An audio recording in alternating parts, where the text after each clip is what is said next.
Olá pessoal, estamos aqui com mais um vídeo no canal. Meu nome é Felipe Bellini e hoje eu trouxe o Cledson, um grande amigo, certo? A gente já se conhece há bastante tempo, a gente estudou junto, para falar sobre como montar uma escola ou os desafios de montar uma escola. A gente ainda vai decidir esse título melhor no decorrer.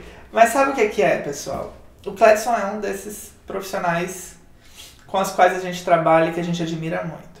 E a gente fez uma formação sobre ensino de escrita e leitura. E nesse tempo que a gente fez, eu pude conhecer um pouquinho da história dele e depois acompanhei ele no trampo. Ele é formado em linguística, formado em letras português. Ele tem essa formação de ensino de escrita, ele é pedagogo, atuava como diretor pedagógico. E todas essas construções sempre me deixaram assim na telha. Esse cara tinha que ter uma escola, esse cara tinha que ter uma escola. E de repente, eu fico sabendo, de repente assim, né? Já faz um tempinho que eu sei, mas que o Cledson agora vai ter a escola dele. Pois é, meu querido, mas não é tão fácil assim não. Claro que não, e é por isso que a gente tá aqui, pra destrinchar todas essas etapas. Porque Cledson, assim, você realmente tinha que ter uma escola. Eu tô muito feliz com isso, mas de onde é que surgiu a ideia de montar o Neoeduc? Na verdade, o Neoeduc, enfim, surge na vontade de fazer algo diferente. Todas as escolas, todas as vezes que você pensar em abrir um negócio, abrir uma instituição, seja uma escola, qualquer outra empresa, mas é preciso surgir de um sonho, de uma vontade. E aí você vai associar essa vontade, esse sonho, a realidade e ver se de fato é possível realizá-la. Enfim, não está sendo ainda, né, um tanto desafiador mesmo, porque acho que tudo que você vai fazer na vida, se for fácil demais, a gente não valoriza, né? Mas quando você é desafiado, você é provocado a fazer, então você faz e você busca um resultado positivo, um resultado de excelência. E com o Neo não foi diferente. Então assim, veio a oportunidade, juntamente com o sócio, né, com o Edson, e assim, para que pudéssemos fazer algo diferente no bairro onde se localiza a instituição. Mas que, por sinal, é o bairro que você mora. Exatamente, é o bairro onde eu moro. Então assim, sempre é desafiador, então não tem como. Claro que você precisa de fato ter um planejamento muito bem definido sobre o que você vai querer fazer, isso a curto, a médio e a longo prazo. Estabelecer muito bem essas metas, quando você vai querer atingi-las, né? E a partir daí sim, você começa a buscar possibilidades ou estratégias para realizar essas metas, para atingir essas metas. Massa. Foi o Edson que te convidou? Foi você que deu a ideia para ele? Como é que foi essa pegada? Foi uma situação meio inusitada aí. Na verdade, assim, eu acredito que o próprio destino, o Deus, o universo conspirou para que nós nos encontrássemos e associássemos a ideia. Por exemplo, o Edson ele tem uma estrutura, um prédio, e eu tenho a experiência como educador. Então nós unimos essas duas forças e conseguimos empreitar, não sei se eu posso usar essa expressão, os linguistas me perdoem, enfim. E aí resolvemos realmente começar a proposta do NEO, o projeto da escola. E daí vem um monte de desafio, né? Eu tive o Garra, que era um cursinho preparatório para IF, e nesse período, nesses anos, o que eu senti ao montar foi uma experiência tão única, assim, de você ter uma responsabilidade em escolher o material pedagógico, criar o material pedagógico, o local que ia ser, o mobiliário da sala. São etapas importantes, mas principalmente você pensar na captação dos alunos, no desenvolvimento dos alunos, na entrega final desses alunos, quem é que vai acompanhar, quem serão os professores. Tudo isso é um peso nos ombros gigante. A primeira preocupação que nós tivemos, Filipe, vou lhe ser muito sincero, não foi nem professor, nem aluno, mas foi escolher um sistema de ensino que fosse compatível com o que nós queríamos realizar. ou desenvolver lá no bairro. Claro. Então, assim, nós tivemos a oportunidade de vivenciar uma prática muito interessante em São Paulo, né, do Sistema Uno. Eu já estou fazendo propaganda do Uno, enfim. Mas né? faz mesmo. Beleza. Tá legal, de fato, se é que você gostou. Enfim, e aí nós vivenciamos mesmo. Fomos lá, fizemos algumas atividades, na prática mesmo, né, para que pudéssemos compreender melhor uma maneira de aplicar aquilo na nossa realidade. E, de fato, há todas as possibilidades de conseguirmos realizar um trabalho de excelência. Mas, para isso também, claro, que não ficou somente no sistema de ensino. No sistema de ensino, aí pensamos, para eu ter sistema de ensino, eu vou ter que ter uma equipe que venha a dar conta do que esse sistema de ensino vai favorecer.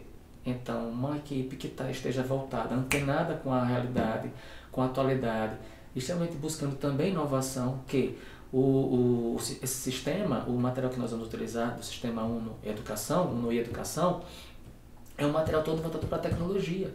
Então ele vai trazer a cultura maker para a instituição, ele vai trazer a robótica, ele vai trazer a oficina de lógica de programação, e a programação em si vai trabalhar de uma maneira, o raciocínio lógico-matemático, dentre as vários outros componentes curriculares que são importantes na instituição educacional. Eu tô aqui com o folderzinho de vocês da NeoEdu. Sim. E eu peguei ele porque vocês fazem uma afirmativa até agressiva, né? De uma responsabilidade absurda que é porque somos a melhor escola. E tem que ser assim. Se você vai fazer um negócio, tem que ser o melhor. E daí você coloca assim, ações pedagógicas permanentes. Numa escola você tem as ações pedagógicas permanentes e as eventuais. E daí, quando a gente pensa em permanente, são justamente as estratégias que são guidelines que vão estar presentes em toda a rotina, projeto pedagógico deles. Exatamente. E daí aqui tem 7 itens que são justamente educação bilíngue, robótica, oficina de lógica e programação, esportes, né, balé, karatê, xadrez, jiu-jitsu, maratona de ciências, estrutura curricular ampliada, empreendedorismo infantil e juvenil. Isso. Eu gosto muito do que eu tô lendo aqui. Tem alguns aspectos, mas cadê a cultura maker que você colocou? Pois é, meu querido, o que acontece? A cultura maker é porque ela, quando eu utilizo a robótica e a oficina lógica de programação, são estratégias de uma cultura maker. Ou seja, a escola, ela vai ser toda, ela é importante, na verdade, que ela esteja toda equipada para atender a essa necessidade aí. Então, as salas são importantes que elas têm. Uma outra preocupação que nós tivemos, que foi desafiador isso, né? Como é que nós iríamos equipar essas salas de aulas com projeção, kit multimídia, lousa digital, iPads, tablets. Então, assim, até nisso nós nos preocupamos também. Por quê? Não adianta você ter um sistema de ensino, né, de ponta, sem que você tenha todo esse aparato. E o próprio sistema de ensino estabeleceu uma parceria conosco para fornecer esse material. Que maneiro. Então, assim, a gente sabe que a escola, ela eu falo escola paredes, tá certo? Né? Ela é importante, mas ela não pode se limitar apenas, ou seja, o fazer não pode se limitar apenas à escola em si. Né? Como gestor, nós temos que compreender que nós temos que ultrapassar os muros da escola. Né? E eu posso fazer isso fisicamente, mas eu posso fazer também virtualmente. Então a internet vai nos ajudar muito. Né? Então, assim, o trabalho voltado para o próprio sistema de ensino vai nos favorecer o contato com outras pessoas. A cultura maker, ela está impregnada. Na verdade, a gente vem de um desenvolvimento de educação muito maneiro, assim. Então, a gente vai ter a proposta da Escola de Projetos do Dewey, a gente vem aqui para o Brasil com as propostas de letramento, né? Então, letramento escolar, letramento social, com a ideia de você fazer algo que seja da sua prática, para a sua realidade. Mas os jovens de hoje, com YouTube, com Facebook, com internet, eu acho que uma ferramenta em especial e importantíssima é pegar o celular e procurar no Google. E eles fazem isso muito. Eles têm uma dúvida, eles vão lá. Então, a procura da informação é um aspecto. Mas a cultura maker, ela vai além disso. Com então, certeza. Você fazer o seu vídeo do YouTube, você fazer o seu texto, você produzir as suas ferramentas. E eu acho importante uma escola que use o termo da cultura maker. Claro, cultura maker é comercial.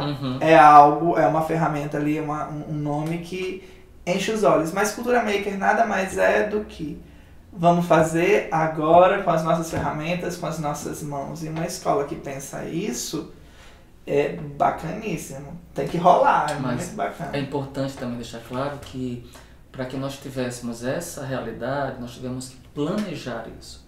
Porque o segredo de um bom trabalho está no planejamento, na estrutura.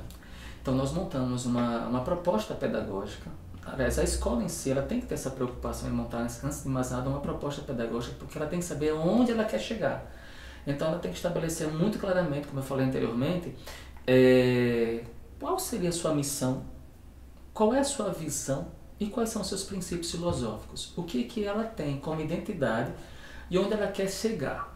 Então isso é importante também. Então não adianta também a gente ter todo esse aparato tecnológico, todo esse trabalho com uma estrutura assim fenomenal, sem que eu, enquanto gestor, não, sei lá, será que eu vou saber onde eu quero chegar? Ou eu vou fazer isso? Tem que ter um propósito, um objetivo delimitado, claro. Tem né? sim, muito bem definido isso.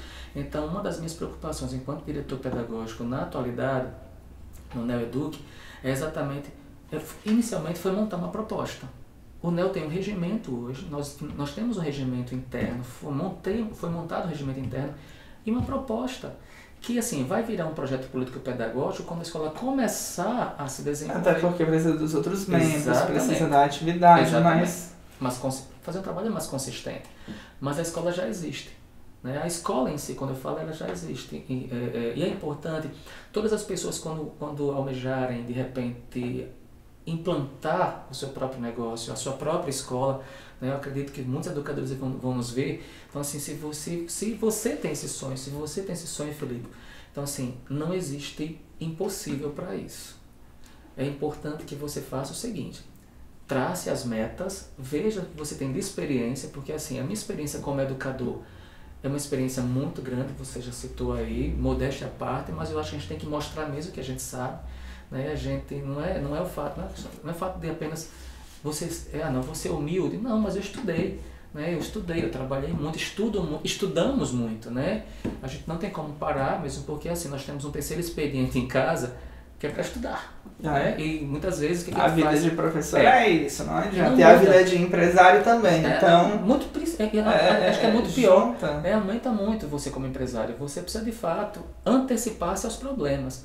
Você não pode já contar, você tem que imaginar que vai acontecer um problema se acontecer aquilo ali. E já ter as respostas. Exatamente. Vamos voltar aqui porque tu disse que é a melhor escola e eu quero saber como é que vai rolar a educação bilíngue na proposta de escola. Não, a proposta da educação bilíngue ela tem que acontecer no mesmo horário de aula. Então não adianta, não é educação bilíngue quando eu utilizo um contraturno de certa forma. Por que é uma concepção minha, tá? Me permitam um comentário. Porque quando eu vou para um contraturno, eu fujo da realidade da sala de aula naquele momento. Então, eu estou dando aula para você é meu aluno. Professor de língua inglesa, você. Mas enfim, agora eu sou seu professor. E aí, só que estou trabalhando com você, a disciplina, eu como professor de língua portuguesa ou como professor polivalente, eu vou trabalhar com você o corpo humano. Então, terminei a aula do corpo humano. A aula seguinte é de língua inglesa. A professora de língua inglesa, do bilíngue, ela vai utilizar o mesmo conteúdo que você estudou em língua portuguesa, ou seja, em ciências, claro, né? Só que ela vai trabalhar sim, modelo europeu. Exatamente. Bacana. Essa é a nossa proposta. A proposta do modelo europeu é bem o que o Cledson está dizendo da escola bilíngue. Muito do que acontece hoje aqui no Brasil, em escolas bilíngues, é isso. Não é um cursinho de língua inglesa, simplesmente. Ele ensina o conteúdo curricular na segunda língua. E o legal é que vai começar muito cedo, né? Isso, a partir dos 2 anos de idade. Pois é, eu achei maneiro isso, porque existem diferentes entraves e discussões hoje, mas o contato com a língua inglesa, quanto mais cedo, gera uma expansão. Exato. Então, mesmo até que a pessoa fique assim com os gapzinhos, quando a dúvida de qual língua usar, de onde vem aquele significado, agora ela vai ter uma expansão de vocabulário tão grande e isso no amadurecimento dela é muito importante. Eu acredito que, na verdade, isso faça a diferença na vida do aluno. Porque, assim, independente de escola, né, sei lá, identidade, enfim, independente de escola, mas o que faz a diferença é o trabalho pedagógico, quando ele é feito de forma eficaz. Né? Então, assim, se você tem uma proposta muito bem definida, se você sabe onde você quer chegar e, consequentemente, você tem profissionais qualificados para isso, porque isso é importante, né? Aliás, isso é muito importante, né? Vale salientar, não tem quem o impeça. Claro. Né? Então, assim, o perfil do professor, esse é um outro desafio que o gestor precisa ter, né, em selecionar, de fato, uma equipe de ponta, uma equipe que compre a ideia junto com ele, para que aquela equipe consiga desenvolver. Porque quem vai desenvolver a aula não é o gestor, é o professor, o docente. Então, é ele quem vai fazer a coisa acontecer. Justo, né? Justo. Certo. E como é que a robótica e a ideia de oficina de lógica e programação, porque está tudo muito englobado aí, entram nesse contexto? Elas vão estar inseridas na educação infantil? Então, Felipe, como eu disse anteriormente, todo o trabalho pedagógico ele só acontece de forma eficaz quando tem uma proposta pedagógica muito bem definida, certo? Então, assim, o sistema de ensino ele nos dá uma estrutura muito consistente para que possamos trabalhar tanto a robótica como as oficinas de lógica e programação como alunos a partir da educação infantil. Então, o que seria isso? Dentro do próprio horário de aula, assim como acontecerá também as aulas do bilíngue, né? Dentro do próprio horário de aula acontecerão algumas atividades, algumas aulas que contemplarão essas práticas aí. Então, o próprio professor será treinado por profissionais do próprio sistema de ensino e que irão desenvolver essa prática em sala de aula. Então, detalhe importante nisso. Eu falo isso assim, muito alegremente, né, porque não adianta você ter uma escola, uma estrutura, um prédio, sem que você tenha uma equipe de fato que compre essa ideia. Eu estou sendo muito enfático sobre isso porque o profissional, o professor que vai trabalhar nessa perspectiva, nesse contexto, ele precisa realmente ter a competência necessária para isso, né? No caso você está dizendo que que o Uno vai oferecer o treinamento para esses professores em conjunto com vocês e que esses professores então vão ter essa formação para usar robótica, oficina de programação e tal, acredito que muito com lições, né? Trabalho de lições. Esse professor que você está pensando, porque eu achei legal que você disse que você está criando uma escola no teu bairro, que você conhece a comunidade, que o interesse é exatamente trabalhar para essa comunidade. Esses professores que são tão importantes, eles estão sendo escolhidos oriundos dessa comunidade também? Ou? Isso é um fator importante mesmo. Então, assim, se eu quero trabalhar aspectos da comunidade, mesmo em escola particular, uma instituição privada, né, algumas pessoas até descaracterizariam isso, mas eu não vejo isso como problema, pelo contrário, eu vejo isso como algo extremamente positivo. Então, a nossa preferência vai ser, de fato, trabalhar com profissionais do próprio bairro onde a escola está inserida, ou seja, lá do Planalto. Não, isso facilita muito, assim, eles chegam no horário, sim, eles têm... Não que outros não chegariam, mas a chance deles terem um problema é reduzida. Mas o ponto positivo para a gente é que, digamos, é aquele professor que conhece a comunidade onde a escola está inserida, entende? Então, assim, isso é um fator muito positivo. É como eu disse, não adianta nós termos uma estrutura gigantesca de 750 metros quadrados de área construída, como nós temos, sem que eu não tenha um profissional que conheça a realidade do bairro onde a escola está presente e que ele não possa fazer a diferença. O objetivo, na verdade, é esse, para que façamos a diferença no bairro mesmo, que contribuamos com a comunidade, que possamos, de fato, fazer com que a comunidade ela seja reconhecida como uma comunidade que tenha uma escola de qualidade, que tenha uma instituição educacional de qualidade. O que eu vejo assim, muito das escolas particulares é que há uma tensão de entrou na escola e está num universo completamente diferente. E eu acho bacana quando você retoma a ideia da prática social, quando você retoma a ideia da comunidade. Porque, querendo ou não, quando você está formando uma criança, você está formando ela para o mundo. E ela vivenciar a sua realidade é parte do mundo. É parte dessa formação. E saber apreciar, saber observar, saber fazer mudança. Fora que, assim, as escolas particulares, quando a gente vai no Sudeste, elas movimentam o bairro inteiro. Elas fazem os eventos de praça, elas fazem ações sociais. E eu não sei, vejo que aqui no Nordeste ainda falta um pouco dessa absorção do movimento da escola enquanto ente social. Eu posso estar enganado, mas eu acho que talvez seja uma visão até preconceituosa por parte de alguns gestores. Talvez os próprios familiares, não sei, mas o que faz a diferença para mim enquanto educador, enquanto gestor de uma instituição, é fazer com que o meu aluno, de fato, ele conheça uma outra realidade. Ele saiba que existem outras realidades também. Ele está inserido num bairro, num contexto social, mas que também existem outros contextos que de repente podem ser mais desfavoráveis do que o dele. Então assim, cabe a nós educadores, porque assim, a escola em si ela tem que ter uma visão, além de tudo, de valores humanos. Então ela tem que educar por princípios, ela tem que educar com padrões de ética, cidadania, justiça, respeito, solidariedade, cooperativismo e assim por diante. Então é importante que a escola tenha esses princípios. Não adianta somente ela ter também uma proposta pedagógica bem sistematizada, muito bem estruturada, sem que ela trabalhe valores humanos. Ela precisa trabalhar, ela tem que fazer com que o aluno, de fato, ele aprenda a valorizar o próximo. Esse próximo pode ser um colega da sala de aula, ou o professor, pode ser o gestor, pode ser o vizinho, pode ser o mendigo que está passando na rua, seja quem for. Mas é importante que ela tenha esse aprendizado. Claro. Vem cá, o que é uma maratona de ciências? Porque quando a gente pensa em ações pedagógicas permanentes e de repente tem o nome maratona, maratona lembra evento. Exatamente.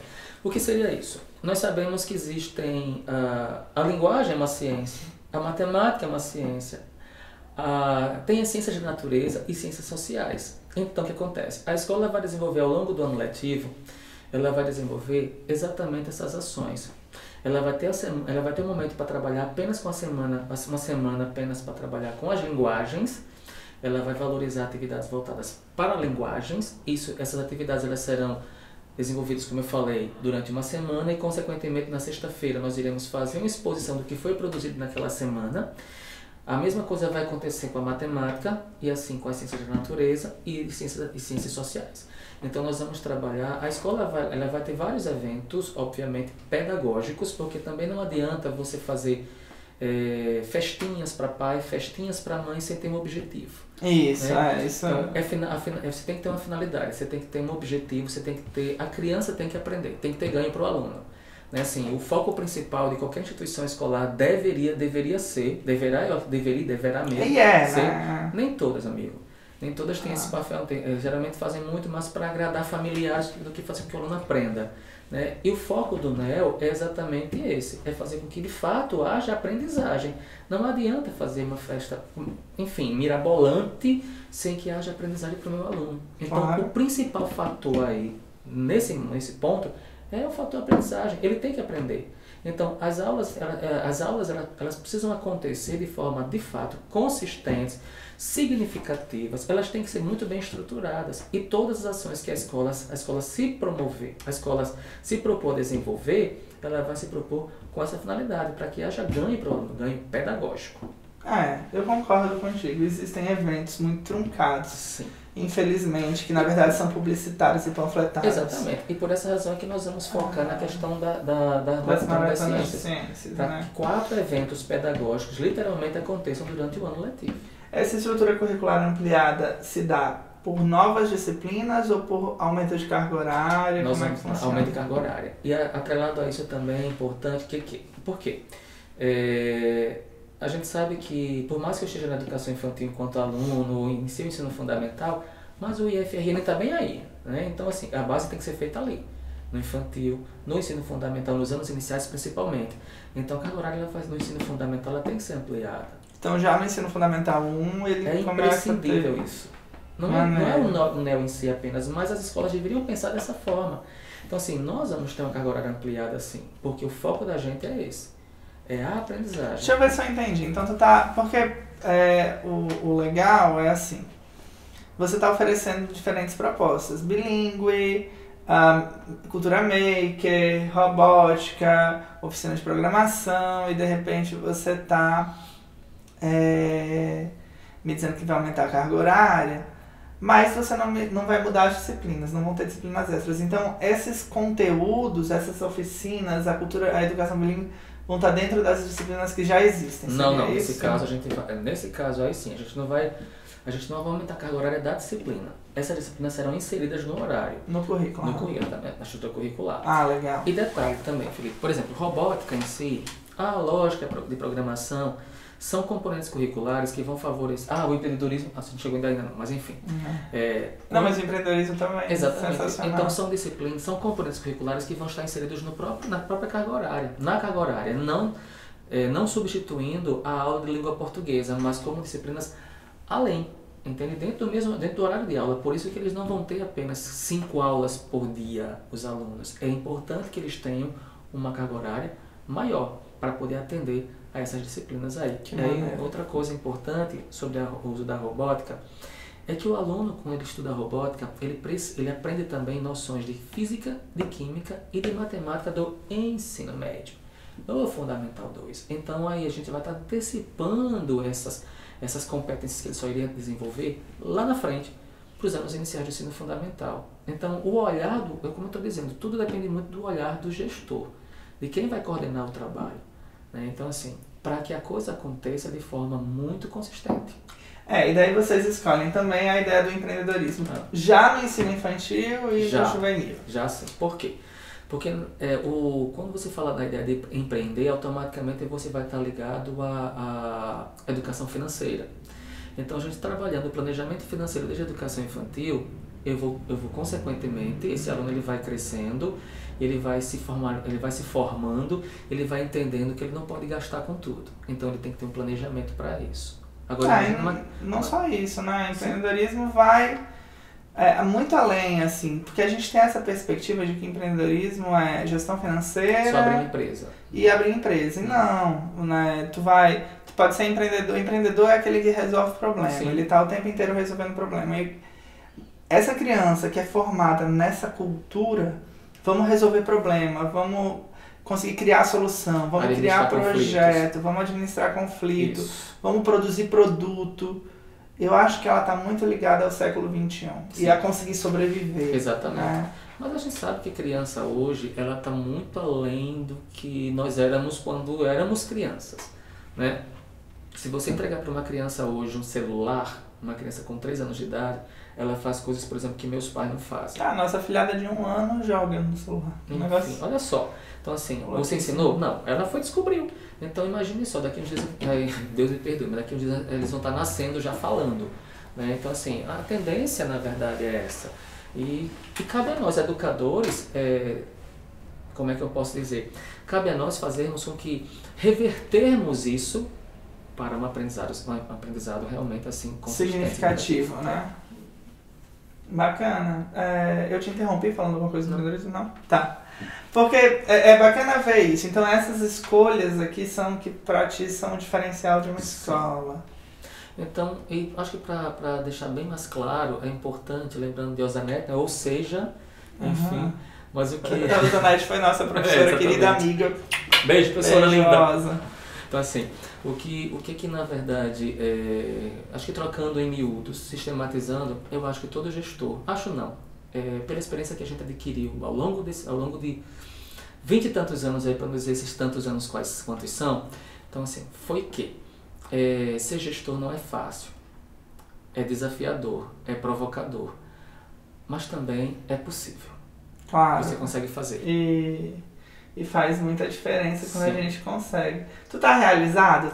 Acha que tu tá vivendo um momento assim, poxa, era isso que eu queria tá vivendo? Eu vou lhe dizer o seguinte, eu trabalho amanhã, tarde e noite, madrugada.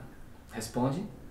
Responde, você tá realmente engajado, né? Tá afim. Eu amo o que eu faço. E eu amo o que eu faço. Eu sou apaixonado pela educação. Eu não me vejo fazendo outra coisa. E mais interessante é fazendo aquilo e fazendo, trabalhando eu tô trocando as palavras aqui, mas é porque de fato eu amo o que eu faço.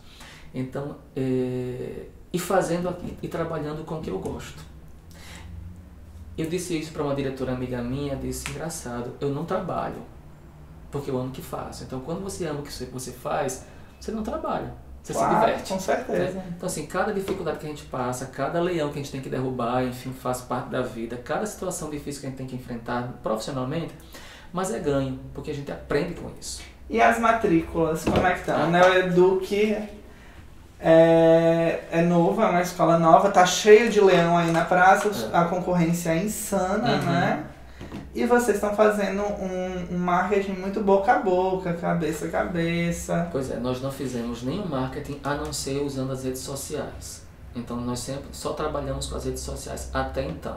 Claro que nós temos algumas propostas que a gente não vai divulgar aqui, né, para não dar o pulo do gato, porque tem muita concorrência provavelmente lá vendo, mas assim, muitas surpresas vão acontecer ainda nessas próximas semanas aí. Bacana, né? muitas Agora, ações. Muitas né? ações, exatamente. E assim, e muita coisa boa, né? Porque a gente sabe, é aquela coisa, Felipe, não adianta apenas a gente ficar no planejamento também, né? Você tem que fazer a execução. Tem que executar, fazer. Exatamente, fazer acontecer. E vocês fizeram tudo. Eu não sei se eu falei antes, mas pelo que eu tenho acompanhado na real, né? Os desenhos na escola são seus, eles pintaram as paredes. Sim. Senhor Cledson pintou as paredes. Fizeram o gradeado por eles. Então vocês estão lá montando absolutamente tudo. Colocando a mão na massa. E interessante é que os pais que têm, muitos pais têm nos acompanhado, têm acompanhado as nossas postagens, estão na nossa página e têm observado essas coisas aí, e isso é ponto positivo. Então assim, não é o fato apenas de quebrar uma parede, não. O desenho de um painel foi eu quem fiz, né? Então assim, pra mim, porque eu penso que aquele é meu sangue, então eu tô colocando ali naquele lugar aquilo que eu aprendi ao longo da minha vida como educador, por onde eu passei. Claro, e tem muito a ver, porque eu acho que as pessoas apreciam e devem apreciar quando você faz o seu projeto. Ele não é só um negócio, ele é além de um negócio, Sim. né? É amor. Pois, Cledson, eu tô muito contente, certo? Com essa empreitada. Fiquei muito feliz quando você disse que você estava montando uma escola, quando eu vi seus primeiros posts também e quando eu vejo acontecer. Feliz que você falou um pouco sobre o processo de montar uma escola. Acho que vão colocar nos comentários aí o que está faltando, a gente vem e faz outro vídeo. Perfeito. Sabe? Porque, no fim, montar uma escola nada mais é do que montar um centro de transformação, né? De conseguir desenvolver uma criança para que ela atinja os sonhos dela, para que vá além, para que constitua uma família. E eu espero que você tenha muito sucesso. Muito obrigado. Tá bom. Obrigado, gente. Até mais. Tchau, tchau.